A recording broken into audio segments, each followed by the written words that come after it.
Sa mundo ng pigeon racing, maraming kalapati ang mabilis, pero kakaunti lang ang nagiging tunay na champion. Ang tanong ng maraming fancier, paano mo malalaman kung ang kalapati mo ay may potensyal maging champion? Narito ang 5 palatandaan ng isang champion pigeon. Una, malakas at elastic na muscle. Ang dibdib ng isang mahusay na racing pigeon ay dapat firm ngunit may elasticity. Hindi ito sobrang matigas at hindi rin malambot. Parang rubber band na may tamang tension. Ibig sabihin nito, handa ang ibon sa matagal at malakas na paglipad. Ikalawa, perfect body balance. Ang katawan ng champion pigeon ay balanced mula dibdib hanggang buntot. Kapag hinawakan mo, mararamdaman mong compact at magaan ang katawan. Hindi ito bloated o sobrang payat.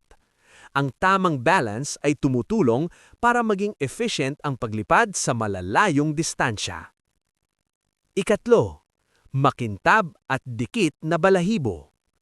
Isa sa pinakamadaling makita ay ang kondisyon ng balahibo.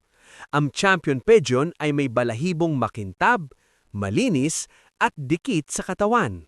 Senyales ito ng magandang kalusugan, tamang nutrisyon, at magandang kondisyon ng ibon. Kaapat, alert at agresibong kilos.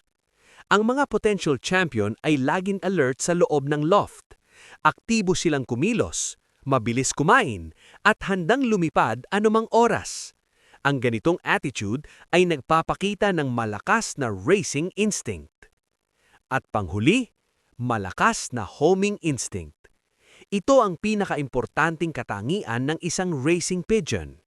Ang champion pigeon ay may natural na determinasyon na umuwi agad sa loft. Sa training toss, madalas ay diretso ang uwi at hindi nagtatagal sa labas. Sa huli, tandaan natin, ang pagiging champion ng kalapati ay hindi lang dahil sa bloodline.